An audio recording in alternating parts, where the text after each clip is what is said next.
Hello guys, bienvenue chez la Dwight, it's about everything. Et quand je vous dis que les actions des autres, les conséquences viennent par les innocents qui n'ont rien demandé et qui étaient conformes. Encore une fois, c'est ça qui arrive. Les actions, certains, dans un groupe, on est un groupe. On se ressemble tous. On est enfants d'immigrants ou on est immigrants nous-mêmes, directement. On est issus de l'immigration, souvent. Donc, qu'est-ce qui arrive? Il suffit que quelques petites décident d'infiltrer le système, d'exploiter le système d'accueil où ce qu'ils sont. Et qu'est-ce qui arrive? Les lois viennent déranger, viennent être strictes, viennent mettre des mesures radicales pour des gens qui voulaient bien faire, qui faisaient bien les choses. Et j'ai regardé, j'étais en train de scroll un peu l'actualité. On est direction de la France cette fois-ci. Guys, allô mes très chers doyens de la France. Donc, et j'ai pu voir qu'une décision a été rendue qui va choquer des milliers d'étudiants étrangers. Et pourtant, personne ne dit la vraie raison. On te dit que c'est une réforme. Ok, c'est normal, il faut avoir des réformes. On te dit que c'est administratif. Mais la réalité, c'est une sélection qui se fait. Donc, ça veut dire que dans les lois, ils vont s'attaquer, ils vont commencer à venir filtrer qui va en payer. C'est ceux qui voulaient bien faire les choses. C'est jamais ceux qui sont problématiques, qui dérangent, qui sont pris, qui subissent les conséquences. La même façon qu'on regarde, mettons, en Afrique du Sud. On voit que ceux qui commencent à quitter l'Afrique du Sud, ce ne sont pas ceux qui étaient corrects, qui faisaient bien les choses, qui travaillaient, qui payaient, qui s'enregistraient, qui étaient à jour, qui étaient corrects, qui ne faisaient pas de désordre, qui faisaient que vivre et tenter de saisir les opportunités. Non. C'est ceux qui étaient corrects, justement, qui subissent les conséquences, qui doivent laisser tout ce qu'ils ont, leur business, l'économie qu'ils développaient, pour retourner chez eux. C'est eux qui sont à risque. Parce que les bandits, ceux qui font le désordre et tout, eux autres ne se sont pas concernés, ils vont rester. Et l'Afrique du Sud, en chassant le monde, qu'est-ce qu'elle a fait? Elle chasse les candidats qui étaient corrects. Eux autres, c'est eux autres qui sont bons. C'est ceux qui sont corrects qui sont bons. On regarde la même chose en Haïti. On a ici la phase des bandits qui sont venus prendre la métropole, la capitale. Et puis, qu'est-ce qui arrive? Tous ceux qui sont corrects, qui avaient leur business, qui faisaient travailler les gens autour. Tu sais, mettons quelqu'un qui a son petite entreprise, qui a son entreprise et tout dans la ville, qui fait travailler, qui permet d'avoir des employés, qu'est-ce qu'elle fait? Elle génère l'économie, elle permet aux gens de travailler, mais c'est cette personne-là qui doit fermer son entreprise pour aller soit quitter le pays complètement, ou soit aller dans un autre département et puis tout laisser. Et quand elle laisse tout, ben, tous ses employés se retrouvent sans emploi. Donc, les personnes qui sont là, les bandits, les personnes qui ne vaut rien, qui n'ont aucun avenir, eux autres vont rester là et puis ils restent là. C'est toujours comme ça. Et la France n'échappe pas à cette guerre-là, à cet état-là. Et on va en parler. On va parler parce que justement, j'avais parlé de l'événement qui s'est passé à Sarcelles, cette femme qui s'est permis d'aller dans un terrain vague. C'est pas un terrain vague que son père lui a laissé, ou sa mère lui a laissé, c'est un terrain vague de la ville. Et puis elle s'est dit, je sais pas de quel accord qu'elle a eu avec le maire, mais c'est pas un accord écrit certainement. Donc, elle a décidé de vendre, de faire un barbecue payant, un restaurant barbecue, et puis de faire son argent. Comme ça. C'est probablement l'argent sous de la table parce que c'est pas déclaré. Donc, probablement qu'elle reçoit en plus de ça l'allocation du pays. Mais voilà, les lois s'appliquent, se changent, les réformes se changent face à ça. Donc, on est chez la Dwight, it's about everything. On est dans la place qu'on pratique notre discernement. Pourquoi? Parce que nous ne sommes pas nés avec et puis on en a besoin. It's about everything. On met des likes, on met du support et on y va sans perdre.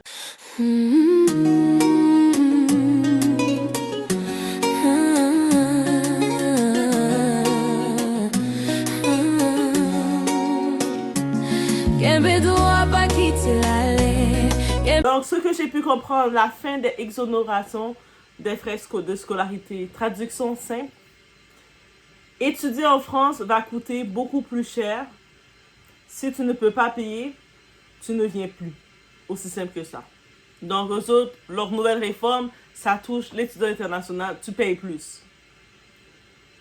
Je me dis, je suis surprise, ça veut dire qu'avant les étudiants internationaux, vous ne payez pas plus? Ah. Ben, en tant que tel, je pense que la France, ils commencent à regarder du côté de l'Amérique. Ils voient qu'aux États-Unis, c'est une fortune. Le monde, ils payent presque un rein pour pouvoir étudier aux États-Unis. Et tellement que ça coûte cher aux États-Unis qu'ils viennent au Canada. Et puis en disant que le Canada, c'est moins cher. J'ai pu discuter avec beaucoup d'étudiants internationaux au Canada. Canada, c'est quand même cher. Mais c'est moins cher que les Américains. On est quand même moins cher. Et puis quand je regarde comment on est cher, le double qu'ils payent, plus ils doivent payer leurs assurances, plus les papiers, plus tout, plus si. On les permet de travailler pour pouvoir payer les taxes au pays, bien sûr. Tu as un certain nombre d'heures que tu peux travailler dans notre pays, tu payes nos taxes, bien sûr. Mais par contre, à ce qui paraît, on m'a dit que pour étudier au Canada, c'est bonbon, à côté des Américains. Mais j'ai pu comprendre que la France, c'était encore plus bonbon. Eh, les Français, vous étiez cadeaux comme ça? Okay. Pendant des années, certains étudiants payaient moins, voire presque rien, pour venir étudier en France, grâce à des exonérations. Mais aujourd'hui, ce système change. Les États européens font un calcul. C'est-à-dire, si je comprends bien, ça ne va pas juste être la France, c'est du côté de l'Europe. Que ce soit pour le coût des universités, pression sur les budgets publics, concurrence internationale. Ailleurs. Résultat, ils priorisent les profils qu'ils financent. Voilà. Tu donnes l'argent, ta priorité. Parce que c'est le système capitaliste qui est comme ça. Soyons honnêtes, ce n'est pas un hasard. Pression économique, coût des universités, politique migratoire. La France ne peut plus ou ne veut plus supporter ce modèle. Ce n'est pas écrit comme ça, mais dans les faits, l'argent devient un critère d'accès. Pas officiellement, mais concrètement. Et ils ne sont pas les seuls. On ne peut même pas les blâmer, ils ne sont pas les seuls. Ce type de décision envoie un message. Si tu viens, tu dois payer, tu dois pouvoir payer. En tant que tel, c'est tout à fait normal. Tu viens étudier quelque part, tu dois payer. Le monde qui envoyait leur enfant à l'aventure comme ça suffit. C'est un filtre. Pas officiel, mais réel. Les plus impactés, c'est les étudiants à faible ressources. Ce sont les profils dépendants d'aide. Donc, il y a des étudiants, des profils, des personnes qui viennent étudier, mais ils dépendent des aides, des allocations pour survivre. Les pays où le taux de change est défavorable, donc si ton taux de change, tu as besoin de millions pour payer une session, c'est compliqué, excepté si tu es l'enfant d'un ministre. Et commencez à faire des enfants avec des ministres. Faites des enfants avec des big boss, là. Arrêtez de faire des enfants avec celui qui vend le café, là. J'ai rien contre celui qui vend le café, on a tous besoin de boire du café. Mais vous voyez qu'on est dans un monde capitaliste. Et ça vient, là. Et pourquoi ça vient comme ça? C'est à cause des gens qui ont profité du système. Parce qu'à la base, le côté francophone face au côté anglophone, le côté anglophone a toujours été business. Le côté francophone a toujours été un peu plus humaniste. Mais à cause des abus que le francophone reçoit, c'est pour ça qu'il y a des changements qui commencent à se baser sur le anglophone. Dites-vous, c'est aussi simple que ça. Ils se basent sur le anglophone à cause des abus. Donc, ceux qui avaient besoin du système sont les premiers exclus maintenant. Aussi simple que ça. Donc, ils enlèvent les opportunités de dire on va chercher l'élite de la famille. Des fois, tu peux être une famille de 10 personnes. Il y a une personne qui était un surdoué et il a peut-être une chance de recevoir une bourse et de venir étudier avec toutes les allocations. Quand il vient étudier, sa famille est pauvre, donc sa famille ne peut pas subvenir, donc il venait avec tout le tout. Maintenant, ils ont regardé, ils sont en train de retirer ça. Pourquoi? Parce qu'il y a trop d'abus, encore une fois. Les plus touchés dans tout ça, dans cette réforme, ce sont les étudiants africains, les étudiants sans gros moyens, ceux qui comptaient sur ces aides pour s'en sortir. Parce que je vous dis, quand tu es étudiant, you already broke. Quand tu es étudiant, je vous dis déjà, tu es étudiant, tu regardes ton horaire, tu ne peux pas travailler dans tous les emplois qui te paieraient plus habituellement. OK? Tu sais, mettons que tu avais l'habitude de trouver des emplois à presque 26-30 $ de l'heure, facile, parce que c'était les horaires de jour. Ces emplois-là, c'est le jour. Mais quand tu es étudiant, tu dois mettre une croix sur ces emplois-là. Parce qu'à cause de tes horaires de cours et tout ça, tes examens, tu es bloqué. Des fois, tu as des projets à remettre, tu es bloqué. Donc, tu es obligé d'aller chercher les autres emplois. Et ces emplois d'étudiants, c'est aussi les emplois de ceux qui sont dans la classe ouvrière, qui n'ont pas non plus de possibilité d'aller chercher ces emplois au quotidien qui sont là. Toi, tu viens en compétition avec eux, mais tu es étudiant. Eux autres savent que le fait que tu as le statut étudiant, tu n'es pas là permanent. Tu es là temporaire en tant qu'étudiant. Et puis, tu essaies de t'en sortir avec ce bout-là, de faire tes heures que tu peux, coller tes heures avec tes études. Donc, you're not living life. Même si dans le quotidien, tu faisais tes voyages à chaque mois, pas chaque mois, ouais, à chaque trimestre, on va dire, tu faisais un petit voyage tranquille, tu peux plus te le permettre réellement. C'est ça la vie d'étudiant. Donc voilà. Donc en effet, les étudiants africains, les étudiants sans gros moyens, ceux qui comptaient sur ces aides pour s'en sortir, on parle d'éducation ouverte, mais la réalité évolue vers un modèle plus compétitif, plus sélectif, plus financé. Maintenant, c'est ton argent va t'amener là où il peut t'amener. C'est-à-dire que si tes deux parents, c'est deux personnes qui s'en sortent serrées, ils se serrent la ceinture, ou peut-être ils ont mal géré leurs finances parce que les autres, tes parents travaillent, parce que malheureusement, il y a cette situation. Il y a beaucoup de parents, même en Occident, il y a beaucoup de parents, les deux, ils peuvent être deux parents, ou des fois c'est un parent. Ils vont travailler. Mettons que la maman peut travailler dans le système de la santé, infirmière, préposée ou peu importe. Elle travaille à des 12 heures, des 14 heures. Elle se surmène, donc elle reçoit un revenu. Techniquement, elle n'est pas admissible pour recevoir des allocations parce qu'elle reçoit elle travaille. Mais elle va prendre son argent pour jouer à la riche dans son pays. Elle va construire des villas dans son pays pour sa famille. Sa famille, à chaque jour, ils vont l'appeler pour dire « On a besoin de nouveaux iPhones. On a besoin de ci. » Et alors que elle ne surveille pas ses finances pour s'assurer que ses enfants qui sont dans la même maison qu'elle, ils reçoivent quelque chose. Ces enfants qui vivent avec elle, elle n'a pas créé un compte en banque pour eux, pour penser à leurs études. Eh oui. Les parents, ils font ça maintenant ici. Et c'est le problème qu'ils commencent à subir maintenant. Parce que ces enfants-là ne veulent plus les prendre en charge. Eh oui, c'est comme ça. Quand j'ai vécu avec toi, dans l'appartement, tu ne m'as pas pris en charge comme il fallait. Tu m'as laissé me retrouver à payer des dettes, à payer des prêts. Maintenant, soudainement, moi, je dois être responsable de toi dans ta vieillesse parce que tout l'argent que tu as donné, tu l'as envoyé au pays et ces personnes-là au pays, they don't care about you. Maintenant, c'est toi, l'enfant, qui doit te sacrifier pour eux. Cette génération ne veut pas. OK? Et c'est ça qui arrive. Et ces enfants-là qui voient leurs parents qui ont des gros chiffres parce qu'ils ont travaillé, donc ils peuvent pas recevoir l'aide de toute façon du gouvernement parce que leurs parents travaillent. Le gouvernement se dit, mais là, même quand tu demandes un prêt, ils regardent le salaire de ton père, le salaire de ta mère, ils prennent les papiers. Si ta mère a une maison, en plus, les parents, ils ont acheté une maison, peu importe dans les conditions qu'ils ont acheté la maison, ils ont acheté une maison pour montrer au peuple qu'ils ont une belle maison en Europe, ou en Occident, ou en Amérique. Et donc, lorsqu'ils demandent un prêt, ils te demandent les papiers. Ils veulent voir les papiers des taxes, combien leurs parents payent. Ah, mais tes parents sont riches. Toi, on n'a pas besoin de notre argent. Pourquoi on va te donner notre argent si toi, tes parents, ils font tout cet argent-là? Non. We're not gonna help you. Donc, ça veut dire, cet enfant, s'il veut recevoir maintenant un prêt pour ses études, il est motivé. Il doit s'en aller en appartement, à son nom, tout seul, avec son propre bail. Comme ça, il peut faire sa demande de prêt au gouvernement pour avoir de l'argent. Donc, ça veut dire que quand il a fini d'avoir son bail, son appartement, ben, il doit travailler pour payer. Donc, il est dans la précarité, en effet. Pourquoi? Parce qu'il a eu des parents irresponsables financièrement.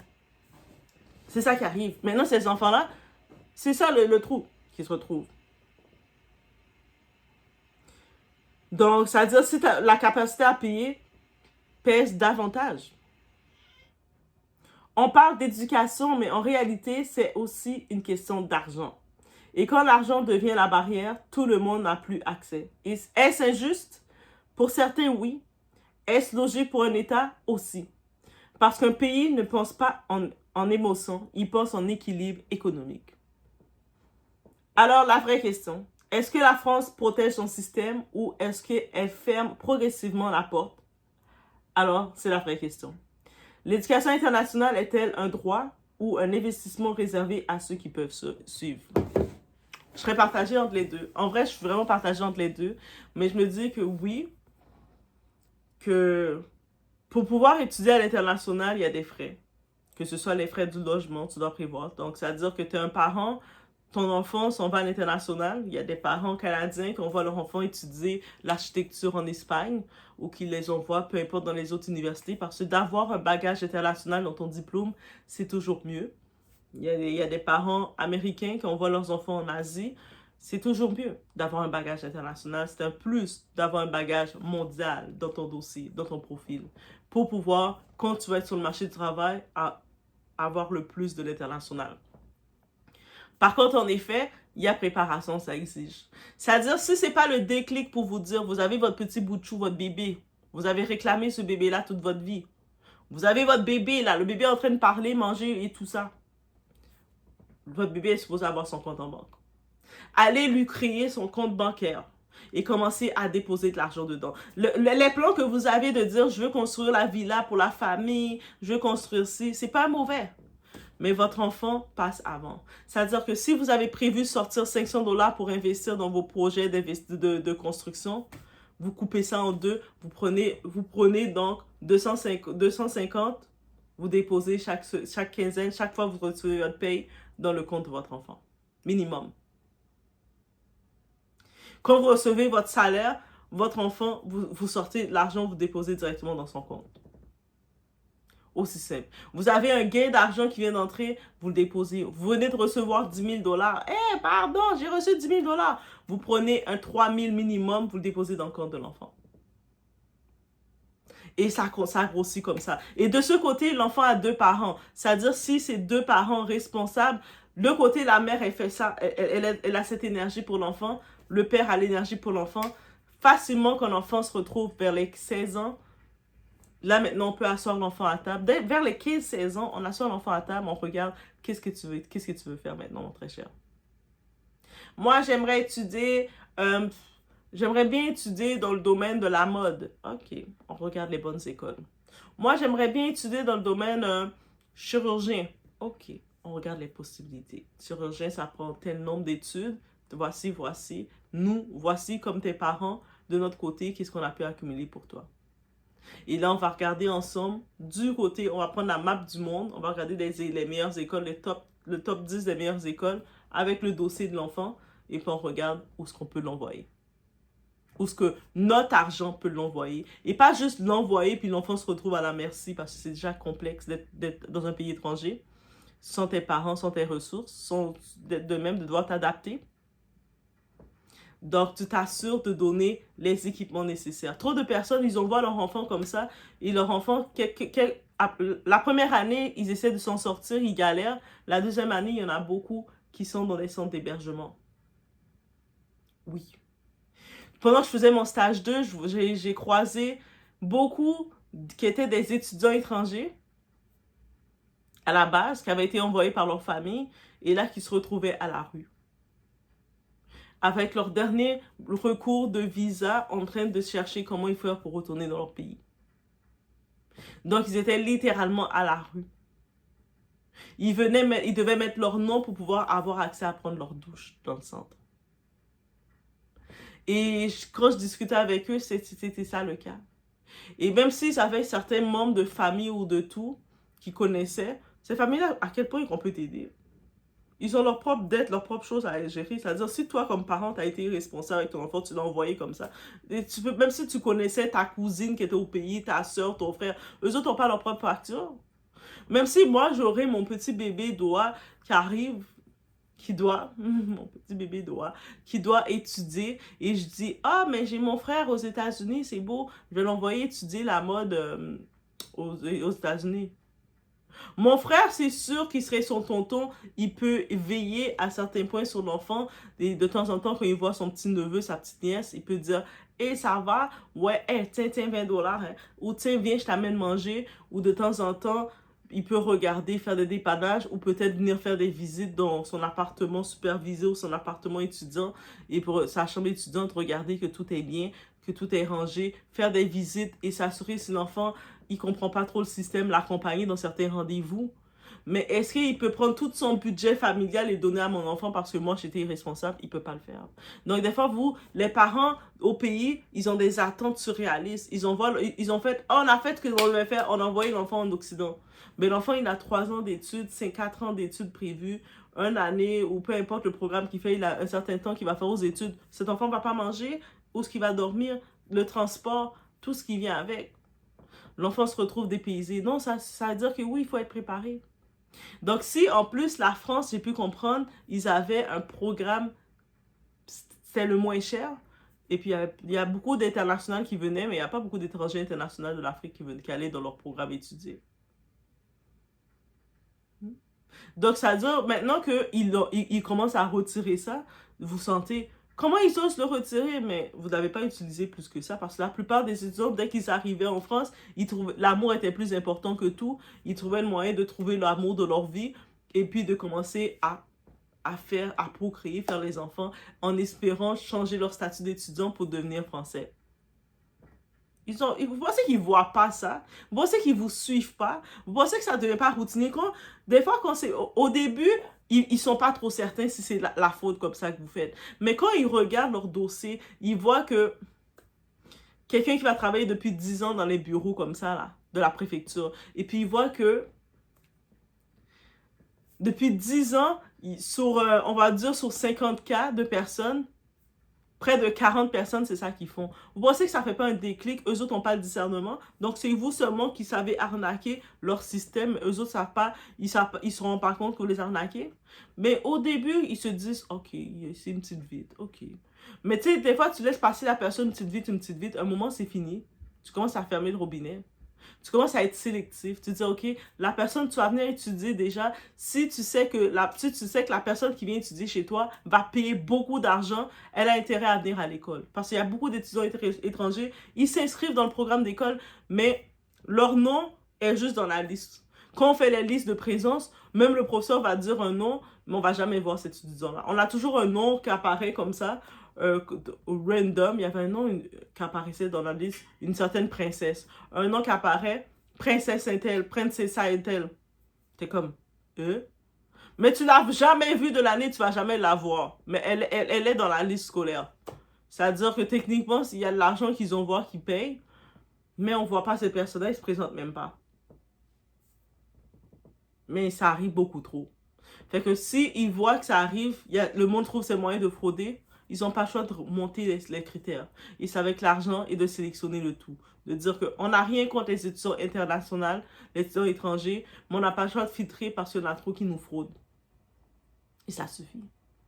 Personne n'aime se faire frauder.